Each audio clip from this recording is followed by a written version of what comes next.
সর্বোচ্চ নেতার মৃত্যুর পর যেন এক নতুন যুদ্ধ সংকল্পে জেগে উঠেছে ইরান।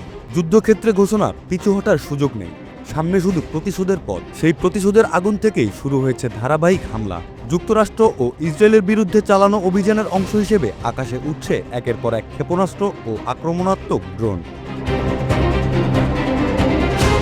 ইরানের রাষ্ট্রীয় টেলিভিশনে প্রচারিত এক ভিডিওতে দেখা গেছে ইসলামিক রেভলিউশনারি গার্ড IRGC-র ইউনিটগুলো মাটি থেকে একাধিক ড্রোন ও ক্ষেপণাস্ত্র উৎক্ষেপণ করছে। তেহরানের দাবি এগুলো তাদের চলমান সামরিক অভিযান অপারেশন ট্রু প্রমিস 4-এর 18তম ধাপের হামলা। এই অপারেশনটি মূলত যুক্তরাষ্ট্র ও ইসরায়েলের যৌথ সামরিক অভিযান অপারেশন এপিক ফিউরির পাল্টা জবাব হিসেবে পরিচালিত হচ্ছে।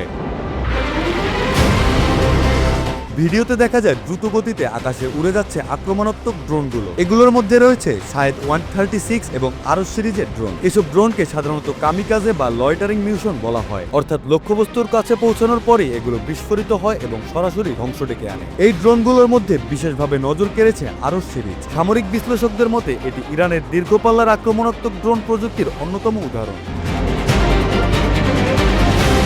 আরস 1 ড্রোনের পাল্লা প্রায় 1000 থেকে 1500 কিলোমিটার পর্যন্ত। ঘন্টায় 600 থেকে 700 কিলোমিটার গতিতে উঠতে পারে এই ড্রোন। পাশাপাশি এতে বহন করা হয় প্রায় 80 থেকে 100 কেজি পর্যন্ত বিস্ফোরক ওয়ারহেড।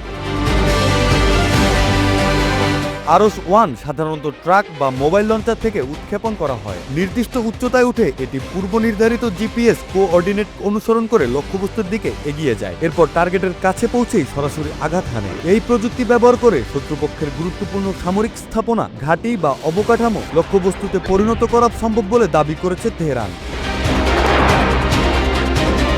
আরও উন্নত সংস্করণ হিসেবে তৈরি করা হয়েছে আরস 2 ড্রোন। এটি আরও দীর্ঘ পাল্লার এবং শক্তিশালী হামলার জন্য তৈরি। এই ড্রোনের সম্ভাব্য পাল্লা 1800 থেকে 2000 কিলোমিটার পর্যন্ত হতে পারে। প্রায় 100 থেকে 150 কেজি বিস্ফোরক বহনে সক্ষম এই ড্রোন উন্নত গাইডেন্স সিস্টেম ব্যবহার করে লক্ষ্যবস্তু নির্ধারণ করে। শত্রুর বিমান প্রতিরক্ষা ব্যবস্থার চোখ এড়াতে এটি তুলনামূলক নিচু উচ্চতায় উঠতে পারে।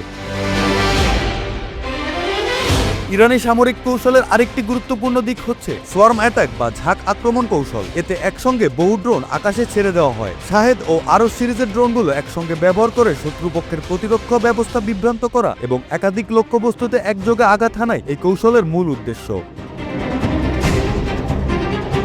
বিশ্লেষকদের মতে এই ধরনের সোয়ার্ম আক্রমণ প্রতিরোধ করা অত্যন্ত কঠিন, কারণ একসঙ্গে অনেকগুলো লক্ষ্য আকাশে দেখা গেলে প্রতিরক্ষা ব্যবস্থা দ্রুত সিদ্ধান্ত নিতে ব্যর্থ হয় কোনটিকে আগে প্রতিহত করবে। ফলে কিছু ড্রোন প্রতিরক্ষা ভেদ করে লক্ষ্যবস্তুতে পৌঁছে যেতে পারে।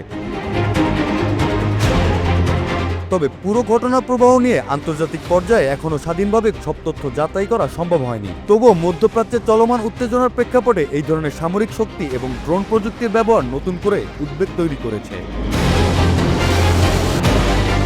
মধ্যপ্রাচ্যের আকাশে এখন প্রযুক্তি আর প্রতিশোধের এক নতুন যুদ্ধের ছায়া, যেখানে ক্ষেপণাস্ত্রের পাশাপাশি ড্রোনও হয়ে উঠেছে আধুনিক যুদ্ধের প্রধান অস্ত্র। ইরান বলছে এই লড়াই তাদের অস্তিত্ব ও মর্যাদার প্রশ্ন, আর সেই লড়াইয়ে শেষ পর্যন্ত এগিয়ে যেতে প্রস্তুত ইরান।